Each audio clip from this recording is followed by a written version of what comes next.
Allez, bonjour à tous, j'espère que vous allez bien. Aujourd'hui, revue de marché, on parlera de BTC dans un premier temps, qui a eu un petit rejet vendeur hier, un petit signal potentiellement baissier, on verra tout ça après. On parlera bien entendu d'Ether et ensuite on verra les altcoins. D'habitude, j'en analyse 3, mais j'ai un peu de retard, vous m'en avez donné pas mal, donc on en verra 5. J'ai noté Pengu, mais le vrai Pengu, pas celui que j'ai analysé la dernière fois, où je me suis trompé. On verra SUI, STX, GRT et Fartcoin. Alors avant que je commence, n'hésitez pas à rejoindre le Discord, hein. Il y a un concours qui se termine demain soir jusqu'à dimanche soir, vous avez 23h59 à minuit globalement, où il y a 2 fois 100 $ à gagner. Donc c'est assez simple pour participer. Les règles sont dans le Discord, mais c'est des règles assez simples. Donc voilà, n'hésitez pas à rejoindre le Discord. Pour ceux qui veulent gagner, il n'y a pas énormément de participants en plus, donc voilà, vous pouvez tenter votre chance. Je commence ici par le BTC. On est revenu chercher cette zone de résistance et on a une petite réaction vendeuse. Cette réaction vendeuse, on peut la voir de deux manières. Déjà, premièrement, on a une mèche haute à ce niveau-là, une mèche qui représente plus de 50% de la bougie, ce qui signifie qu'on a eu une tentative de break par les acheteurs, qui a été soldée par un échec avec des vendeurs qui se sont manifestés, et souvent qu'on pose des tops ou des bottoms, on a souvent des mèches hautes ou des mèches basses, hein. On le voit ici, hein, mèche très haute, alors là, très très haute même. Ici également, des mèches hautes, ici des mèches hautes. Ça nous montre que dans cette zone-là, l'offre est supérieure à la demande. Et là, on a des mèches plutôt basses. Ici, une mèche basse, une mèche basse, une mèche basse. À ce niveau-là, une mèche basse, et on voit qu'on pose des bottoms. Alors, ça reste une pattern simple, hein. C'est-à-dire que déjà, on n'est pas sur une pattern aussi forte qu'une épaule tête-épaule inversée, ou une épaule tête-épaule, qu'une structure en W ou autre. Et on ne peut pas utiliser que ça pour trader. Quelqu'un ne peut pas se dire toutes les mèches basses, je les achète, toutes les mèches hautes, je les vends et je vais être rentable. Non, c'est pas possible. Le trading, c'est quand même plus complexe que ça. Ça demande d'avoir une bonne gestion de risque, de maîtriser le trade management, de savoir où rentrer également, de quadriller sa charte et de savoir où rentrer et où sortir de position, etc., etc. Mais voilà, déjà, on a ce premier signal. Et deuxième signal, on a ici ce qu'on appelle un ravalement baissier. On a une englobante, hein, tout simplement. Cette bougie rouge englobe cette précédente bougie, ok, qui est le plus haut de cette tendance haussière. Et globalement, ça nous indique qu'on a un ravalement baissier. Donc attention, on pourrait être ici sur une première réaction vendeuse, ce qui n'est pas étonnant. Pourquoi? Parce que on revient chercher un niveau qui a longtemps fait office de support, qui fait maintenant office de résistance. Et je vous en avais parlé, hein, au moment où on a eu la réintégration ici, avec un Bitcoin qui a réintégré, qui a break ce niveau de résistance, j'ai été le premier à vous dire que la seule grosse résistance avant la TH, c'est les 117 000 $. On a quand même les 120 000 $, mais c'est pour moi une résistance intermédiaire. On n'est pas ici sur une grosse résistance, ok. La plus grosse, elle est ici. Si pour moi on break ce niveau-là, oui, on pourrait potentiellement avoir un petit rejet sur les 120 000, mais on aura de grandes chances d'aller faire un nouvel ATH. Donc méfiance quand même ici si on commence à rejeter. Moi honnêtement, je reste bullish sur le BTC, même si on rejette, on a quand même toujours des moyennes mobiles orientées à la hausse, un tunnel 1 heure qui fait toujours office de support, même si on la break, on tente de le réintégrer, ça serait bien de repasser au-dessus du tunnel 15 minutes et revoir ce type de mouvement qu'on a eu ici avec une bonne tendance haussière. Mais voilà, moi je reste bullish sur le BTC pour le moment, à condition que on tienne ce tunnel 1 heure. Et alors, on peut le perdre et rester bullish, mais je ne veux pas réintégrer ce niveau-là. Si on repère là les 112 000 à nouveau, si ce niveau de support, on le reflippe à nouveau en résistance, c'est-à-dire qu'on aura fait ici une déviation qui sera pas spécialement une grosse déviation parce qu'on repasse en dessous. Pour moi, c'est pour aller faire un plus bas et aller beaucoup plus bas. Donc voilà, pour moi, c'est ma grosse invalidation moyen terme ici, c'est si on repasse en dessous des 111, 112 000 $, globalement en dessous de ce niveau-là. On peut prendre large et prendre 111 000 $ en dessous cette bougie impulsive. Si on repasse en dessous, ça serait quand même un signal assez baissier. Sur du long terme, hein, je vous l'ai dit, le niveau à ne pas réintégrer, c'est le niveau des 100 000 $. Maintenant, les zones que je surveille ici sur du court moyen terme. Alors sur du moyen terme, déjà, si on perd le tunnel 1 heure, il faudra surveiller le tunnel H4. À ce niveau-là, on a une bonne confluence entre le point pivot weekly et le tunnel H4, 114 000 $. C'est une très bonne zone de localisation pour chercher des longues. Ça, c'est si on perd le tunnel 1 heure, on aura de grandes chances d'aller chercher ce niveau-là. Puis si ce niveau ne tient pas, on aura de grandes chances alors d'aller chercher plus bas au niveau des 112 500, qui sera ici une bonne zone de localisation pour chercher des longues. Par contre, c'est un niveau, comme je l'ai dit, qui doit tenir. Moi, j'ai globalement deux invalidations. Une invalidation moyen terme si on repasse en dessous de cette bougie impulsive et en dessous de cette polarité qui est assez importante. Et si pour du long terme, j'ai globalement les niveaux des 100 000 $. Si on repasse en dessous, si on fait quelque chose comme ça, honnêtement, c'est moche. Pourquoi c'est moche? Parce que déjà, structure de top de marché, M-top, ok, sommet, creux, sommet plus bas que le précédent, break et creux plus bas que le précédent. Et surtout, on réintègre cette structure. Ici, on a quand même un bon niveau ici qui a été break, une bonne zone de résistance, globalement nos 100 000 $, ok. On est passé au-dessus, et là on repassera en dessous, on réintégrerait, on pourrait être potentiellement sur un top de marché un peu plus long terme si on a ce genre de pattern. Donc voilà, on est ici dans une configuration de marché où sur du long terme, très compliqué de rentrer là où on est. Pour moi, on est beaucoup trop haut et il faut attendre des retracements comme on a eu il n'y a pas si longtemps que ça finalement, hein. C'était mars-avril, là c'était une bonne zone pour se positionner. Moi, personnellement, j'attendrais un plus gros retracement maintenant pour me positionner, hein. Là, on a fait quoi? Un moins 10% de ce point le plus haut à ce point le plus bas, moins 13. C'est pas suffisant pour vraiment sur du long terme. En général, c'est à minima du moins 30% qu'on veut pour commencer à re-rentrer en position. Donc là, déjà, on est sur une zone qui est assez compliquée sur du long terme pour rentrer en position. Et faut pas hésiter à prendre ses profits, hein, je vous l'ai dit. Attention, surtout à avoir une bonne balance cash crypto. Parce que moi, si je prends mon cas à moi, sur BTC, si on va chercher les 90 000 $, je sais quoi faire. J'ai du cash de dispo, j'ai un plan, j'ai une stratégie, je sais quoi faire si on va à 90 000 $, même si on va plus bas, même si on va à 70 000 $. Et inversement, si le marché pump et va à 150 000 $, je saurai en profiter. J'ai également du cash pour faire de la continuation de tendance, mais j'ai également une bonne exposition sur certaines cryptos pour profiter de cette lancée. Et ça, c'est ce qu'on appelle avoir une bonne flexibilité. Globalement, savoir quoi faire. Savoir quoi faire, peu importe ce que fait le marché. Et surtout, vous serez beaucoup plus à l'aise, psychologiquement parlant, à avoir du cash de côté. Vous prendrez de meilleures décisions. Pourquoi? Alors, je peux faire un petit cours de psychologie, comme j'aime bien faire, hein. Le trading, c'est énormément de psychologie.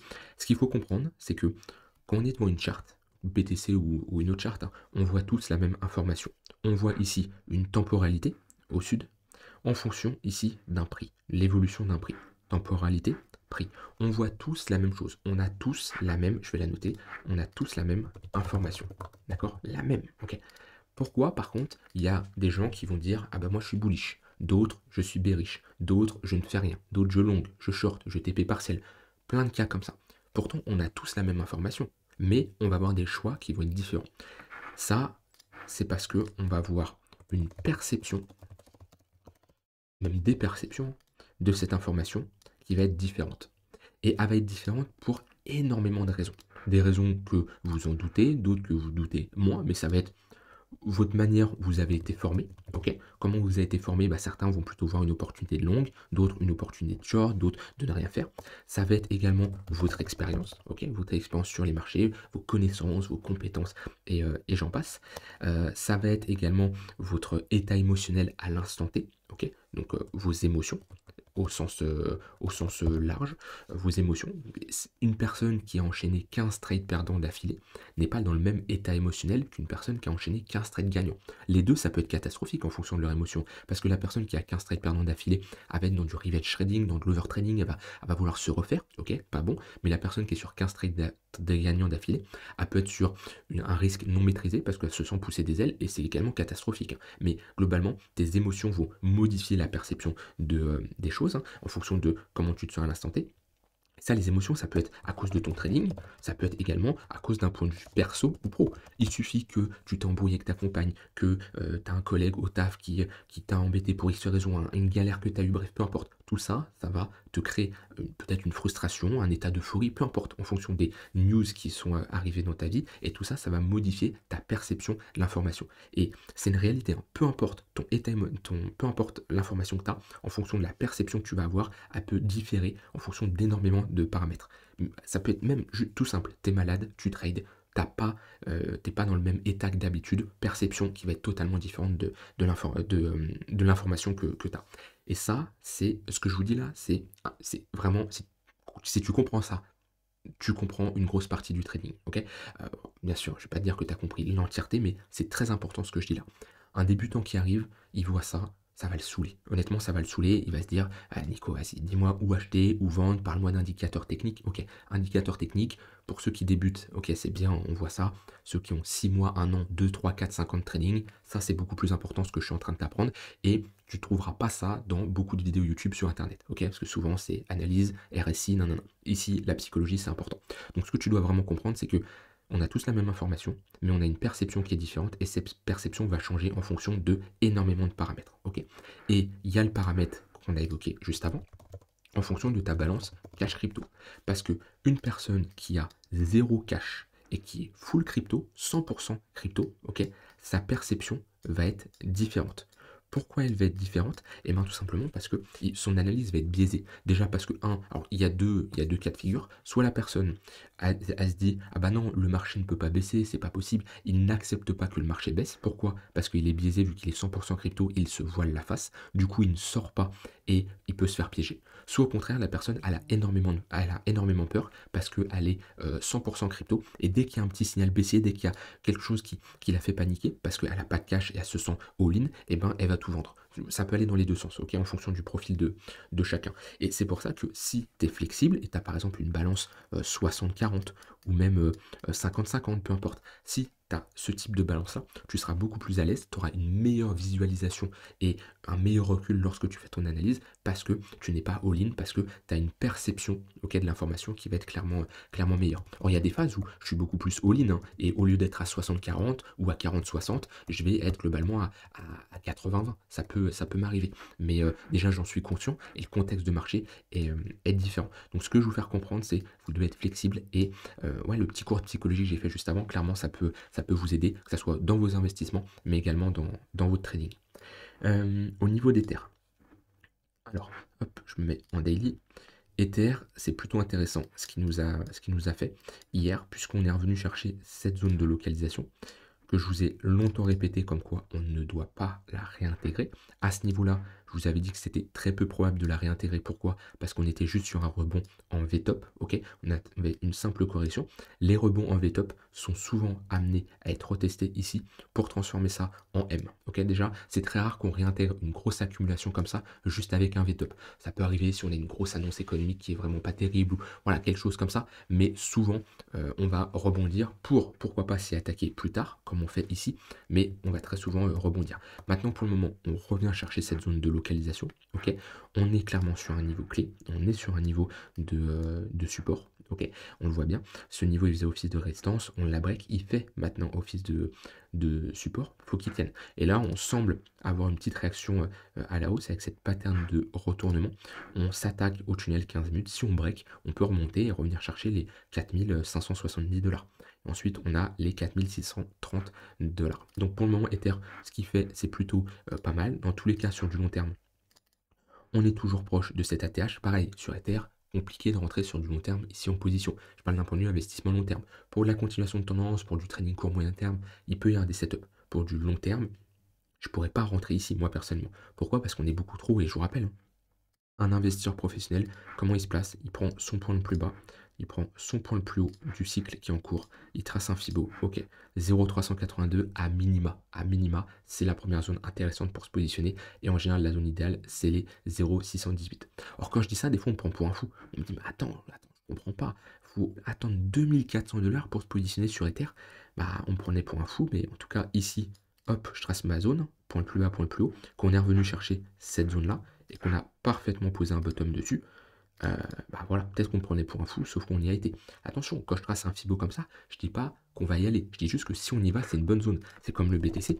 Quand on était à 60 000 $ en 2021, je trace un Fibo, pareil, point le plus bas, point le plus haut. Ok, 0,118, 0,786, ça redevient intéressant également pour se positionner. En tout cas, c'est des zones d'investissement professionnel, d'accord? Où là, on peut se permettre de redéployer du cash de manière importante, d'accord? Pas comme des 0,382 ou une baisse de 20-30%, où ça peut être une opportunité, mais avec une petite partie de notre cash. Je ne vais pas faire all-in, ok, sur un retracement de 20%. Donc là, oui, Ether, on est sur des niveaux qui sont hauts. Globalement, on est toujours dans un range, ok? C'est un fait, voilà. Toujours ici dans une phase de latéralisation, bloqué entre deux bornes. Hop, on le voit bien à ce niveau-là. une extrémité haute vers les 4 830 $, 4 800, on peut arrondir 4 800 $, une extrémité basse vers les 4 200 $, et on fait du ping-pong entre ces deux zones, avec, comme je l'ai dit, un milieu de range vers les 4 500 $. Un range a plus de chances de break par le haut si il est précédé par une tendance haussière, ce qui est le cas ici. Ok, donc techniquement, on a plus de chances de sortir de ce range par le haut, et il y a intérêt parce que si on commence à le perdre par le bas, ça nous enverrait un signal pas très bon sur alors déjà sur du moyen terme, si on commence à perdre, hop, ce niveau-là, ici, ça serait pas très bon. Pourquoi? Parce que break de ce range par le bas, plus qu'il y a sur du tunnel H4, et sur du long terme, l'invalidation moyen terme est d'ailleurs proche de l'invalidation long terme, sur Ether, si on commence à repasser sous ce niveau-là, pareil, pas très bon. Ok, on réintègre les 3 900 $, réintégration de cette grosse phase de latéralisation, ici, de ce gros range, grande chance de retourner chercher le milieu de range. Pas le scénario le plus réaliste actuellement, ok, c'est pas celui qui est le plus probable. Pour moi, le plus probable, c'est d'aller faire un nouvel ATH. Maintenant, ce scénario est toujours là, et comme je vous l'ai dit avant sur BTC, vous devez avoir du cash et vous devez être prêt pour la suite. Voilà pour BTC et Ether. Au niveau du marché US, bon, marché US c'est simple, hein, c'est ATH sur ATH, on continue dans cette dynamique haussière à faire des creux et des sommets de plus en plus haut. Les personnes qui font du long terme, on peut être sur des niveaux de prise de profit, bien entendu, on prend toujours ses profits sur une charte qui est bien verticale comme ça, et on se positionne quand on a des phases de retracement, qu'on retourne chercher du moins 20%. SP500, retenez bien, à partir d'un moins 20%, c'est très intéressant pour se positionner sur du long terme. C'est pas comme le BTC, on va avoir du moins 70%, non. Très peu probable qu'on ait du moins 70% sur le SP500. Le max qu'on peut avoir, c'est du moins 40, moins 50%, grand maximum. Mais le moins 50%, ça fait très longtemps qu'il ne l'a pas fait. Même crack Covid, là, c'était du moins 30 à peu près. Ouais, moins 30%. C'est très rapidement racheté, donc on sera sûrement sur du moins 20, moins 30% à chaque fois au grand max.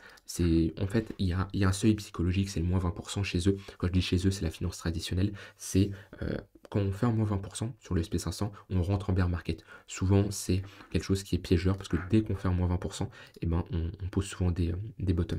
Donc là, oui, on est sur des niveaux intéressants pour alléger et prendre des profits. Toujours prendre ses profits quand un marché monte et comme ça un peu en mode vertical. Et après, par contre, sur du court moyen terme, bah là, c'est plutôt une zone où on va chercher à faire de la continuation de tendance, à prendre des longues hein, dans le sens du flux. Ouais, je me mets en 1 heure. Et vous voyez, tunnel 15 minutes qui fait office de support parfaitement, des mèches hautes, enfin des mèches basses qui, avec une réaction à la hausse. On revient chercher le tunnel 1 heure, bonne réaction acheteuse. On retourne chercher le tunnel 15 minutes, on le break, et à nouveau le tunnel 15 minutes qui fait office de support. Donc non, SP500 bullish, Nasdaq bullish, ça c'est très bien pour les assets à risque, hein, les cryptos, voilà, les actions, etc. Et on est plutôt dans un contexte accès risk-on au vu ici du marché US. Voilà de ce côté-là pour marché US. Maintenant, on va voir les altcoins qu'on a demandé d'analyser. Cette fois-ci, Pengu, mais le bon Pengu. Alors, qu'est-ce qu'on a ici sur Pengu? Déjà, c'est une crypto qui m'est demandé d'être analysée pas mal de fois. Okay, pourquoi? Ça ne me surprend pas. Ça reste une crypto qui a quand même bien performé.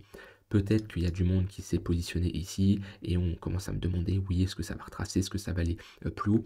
Typiquement, si tu t'es positionné ici sur du long terme, tu te positionnes ici sur du court terme, le marché corrige, tu prends un stop loss, c'est pas grave, ça fait partie du trading. Tu te positionnes ici sur du long terme, ok, c'est pas une bonne entrée.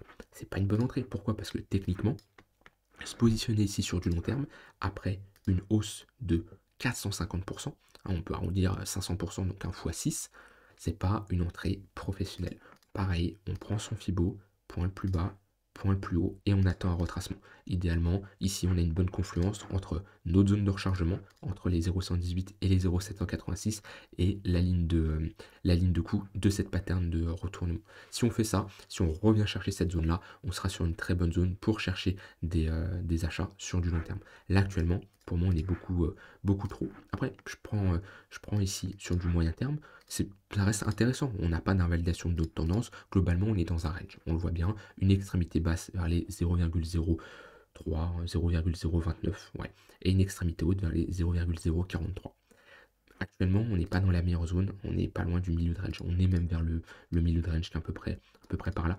Le milieu de range, c'est jamais la bonne zone pour se positionner. On cherche toujours un trader, cherche toujours à se positionner sur les extrémités d'un range. Pourquoi? Parce que quand on se positionne sur les extrémités d'un range, par exemple après une pattern de retournement comme on a ici, On met notre invalidation sous le plus bas, ok? Et pour aller chercher le milieu de range ou l'extrémité haute, on a déjà un risk reward intéressant. Ouais, milieu de range, j'ai à peu près du 1,5 pour 1. Extrémité haute, j'ai du 3,5 pour 1. Ce qui est bien pour du trading, ce qui est très bien. Maintenant, ici, si je rentre à ce niveau-là, vous voyez, le risk reward n'est pas du tout le même. 1,19 pour 1, ok? Donc, c'est-à-dire que là, pour, hop, pour gagner, pour risquer 100, je gagne 119. Ok, c'est pas intéressant comparé à ici, où là j'ai un recevoir de 3, on va prendre 3. Ici, pour risquer également 100, je gagne 300. Alors oui, c'est sûr que ça va être beaucoup plus compliqué de réaliser ce trade-là. Plus vous avez un recevoir élevé, plus en général, votre win rate va être bas, ce qui est logique. Sauf que, bah, moi personnellement, je préfère avoir un recevoir de 2 pour 1, 3 pour 1 minimum, qu'un recevoir de 1 pour 1. Après, c'est purement personnel. Il y en a qui peuvent trader avec du recevoir de 1 pour 1. Sauf que, comme je dis, quand on est comme ça sur un milieu de range, c'est compliqué. Alors peut-être certains vont me dire, oui, mais tu resserres ton stop loss. Ok, mais dans ce cas-là, tu ne trades plus le range, parce que trader le range, c'est avoir une invalidation si on sort de ce range-là, que ce soit à la hausse ou à la baisse. Là, personnellement, si je mets mon stop loss là, je ne trade pas un range, parce que si on fait ça, bah, on est toujours à l'intérieur du range. Pourtant, j'ai pris mon stop loss. Alors peut-être qu'on va me dire, ouais, mais du coup, tu augmentes ton TP. Ok, sauf que là, je suis obligé de faire un nouveau sommet, casser ce range par le haut pour valider mon trade. En général, j'aime bien prendre un TP au moins partiel avant de casser le haut de range. Donc, pas une phase compliquée. Sur Pengu, soit on vient chercher l'extrémité basse et il y a des longs qui s'opèrent, soit on attend un break et qu'on fasse un nouveau sommet. Ensuite, j'ai une analyse ici de SUI. Alors, SUI, on en est où? Globalement, bah, on n'a pas trop bougé, hein. On est globalement sur un range, pareil, un peu comme Pengu. On est également haut, toujours compliqué de se positionner ici. Ouais, c'est ce que je vous montrais sur Pengu juste avant. Je trace un Fibo, point le plus bas, point le plus haut. Alors je l'ai tracé là, mon Fibo, entre ce point-là et ce point-là. Il n'y a pas une grosse diff, mais voilà, on retourne chercher 0,118, 0,786. En plus, on pull back la ligne de coup à ce niveau-là, de cette pattern de retournement, de cette grosse structure en W. Et là, parfaitement, on a une bonne entrée. Là, on est trop pas intéressant pour se positionner. Et c'est à peu près pareil, dans le sens où on est, j'ai dû faire une analyse à ce niveau-là, dans le sens où on est proche de l'extrémité haute, ok, notre milieu de range qui est à peu près par là, à vue d'œil, hein, globalement il est à peu près par là. On voit que c'est un niveau qui a fait office de support, de résistance, ok, de support. Le milieu de range, c'est un niveau intéressant quand même, qui fait office de support et de résistance, mais j'aime moins prendre des entrées sur un milieu de range. Donc là, pour quelqu'un qui chercherait des achats, soit on attend un repli extrémité basse, globalement les 2 $, soit on attend un break des 4,2 $ et on pull back. C'est le seul setup que je vois. Ici, sur celui, on est globalement dans un range. Quand je mets des moyennes mobiles, on a sûrement des moyennes mobiles plates. Ok. Ah, ça manque de momentum. Le 4 heures est plat, le 1 heure est plat, le daily est globalement plat, même s'il fait aussi de support. Voilà. Sur celui, c'est pas actuellement la chart avec le meilleur momentum comparé à quand on était dans cette impulsion haussière où là, oui, il y avait des setups pour se positionner, ok, pour faire de la continuation de tendance. Là, dans ce range-là, c'est pas spécialement le cas. STX. Alors, STX, on en est où? Globalement, c'est pas terrible STX. Honnêtement, on est toujours dans une tendance baissière, on le voit bien. Bah déjà, les creux et les sommets sont de plus en plus bas. On n'a pas réalisé de pattern de retournement. Et on a un tunnel daily qui fait toujours office de résistance. Donc là, déjà, sur du long terme, ça ne m'intéresse pas de me positionner. Pourquoi? Parce que j'ai pas de signe de retournement. Si par contre, je commence à passer ce sommet-là, et même ce sommet-là, j'aurai ici une pattern de retournement, break du tunnel daily, validation d'une structure en W, là c'est pas mal. En plus là, oui, on est revenu chercher une bonne zone de localisation. Ouais, pareil, encore une fois, la ligne de coup, on pull back parfaitement dessus et on réagit. Alors attention, hein, une réaction sur ligne de coup, je dis pas que ça fait un x10, hein, mais là il y a de quoi prendre un x2 déjà. Ok, bonne performance quand même. Là on est revenu plus bas, on a réintégré notre ligne de coup. Ok. Idéalement, on aimerait avoir une pattern de retournement parce que là, on revient chercher certes une bonne zone de localisation, ok, mais ça manque de momentum, ça manque de dynamique, hein. Et tant qu'on n'a pas une dynamique haussière, moi j'ai du mal à me positionner sur des altcoins. On n'est pas comme sur du BTC, Ether, Solana. On peut être agressif sur certaines entrées parce qu'on a des convictions d'un point de vue fondamental. Ici, on est sur des altcoins, ok, qui sont quand même avec des market cap qui peut être plutôt faibles et qui potentiellement ne refont pas de nouvelles ATH. Donc c'est pour ça que je préfère avoir une réaction acheteuse comme ce type de pattern de retournement. Alors on a trois grosses résistances sur STX, 1,33, 1,95 et 2,7. Voilà pour STX. Ensuite, on a une analyse hop, de GRT qui m'a été demandé. GRT qui est un projet dans l'intelligence artificielle, mais c'est pas celui qui a le plus performé en 2023-2024. On est pareil, un peu comme STX, toujours dans cette dynamique baissière. En dessous, les tunnels daily, on le voit bien, en dessous le tunnel daily, les moyennes mobiles jaunes. On est sur un gros niveau de support. Il peut y avoir un trade qui peut se prendre, que j'ai noté ici. C'est si on a une cassure de ce niveau-là, parce qu'on validerait cette pattern de retournement, réintégration de ce précédent niveau qui fait maintenant office de résistance, ok. Et on pourrait être sur un bottom.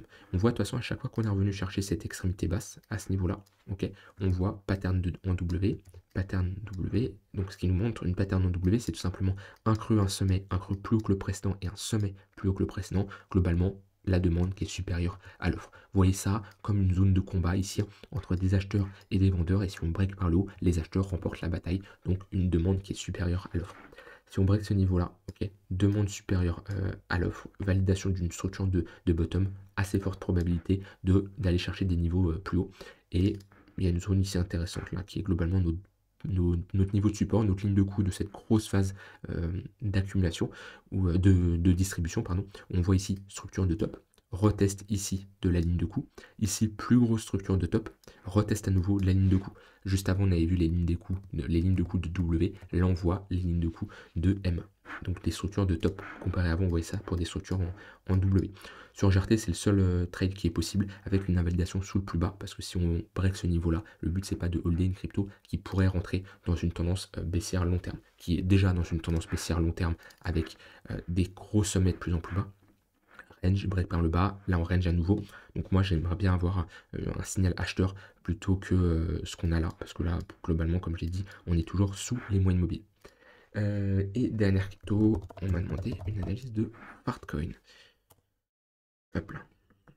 Alors, Fartcoin, on en est où? C'est pas la crypto la plus intéressante à l'heure actuelle. Pourquoi? Parce que on est en train de s'installer sous ce plus bas. On voit qu'on a un peu break ce niveau-là, on le reteste, on rejette. Donc, pas la charte la plus jolie, honnêtement, actuellement. On est en train de s'installer sous ce niveau-là. Si je mets des moyennes mobiles, on est passé sous le tunnel daily. Il fait office de résistance, alors qu'avant, il faisait office de support. Ouais, pas la charte qui me donne le plus envie de longue actuellement. Surtout là, on valide un M-top, baisse de moins 15% hier, pas mal de volatilité quand même. Si je voulais prendre un long, soit j'attends une réintégration de ce niveau-là, et j'attends quelque chose comme ça, pour avoir une confirmation comme quoi les acheteurs sont présents, soit j'attends qu'on revienne chercher des niveaux plus bas, et qu'on pose un bottom beaucoup plus bas. Parce que là, on est toujours dans une zone qui est pas spécialement très basse, ok. Certes, on a bien retracé, mais c'est plus intéressant d'avoir un long vers les 35-40 centimes de dollars. Et surtout, là, on a un signal comme quoi on perd un niveau important, ce niveau de support des 90 centimes de dollars. On reteste ce niveau qui faisait office de support, qui fait maintenant office de résistance. Et ouais, pour moi ici, ça manque de réaction acheteuse, pareil pour se positionner. Donc deux choix. Soit on a une réintégration, qu'on break ces sommets-là, ce qui nous valide une plus grosse pattern en W à ce niveau-là, et on aurait de grandes chances de poser un bottom et revenir chercher le milieu de range vers les 1,23 et le haut de range vers les 1,60. Soit alors on continue à la baisse et vaut mieux attendre un repli plus bas pour se positionner. Voilà de mon côté pour cette analyse. N'hésitez pas si vous avez des questions à me les mettre en commentaire. N'hésitez pas également à rejoindre le Discord, le premier lien est en description. Je vous souhaite une très bonne soirée et je vous dis à demain pour une prochaine vidéo. Bye bye.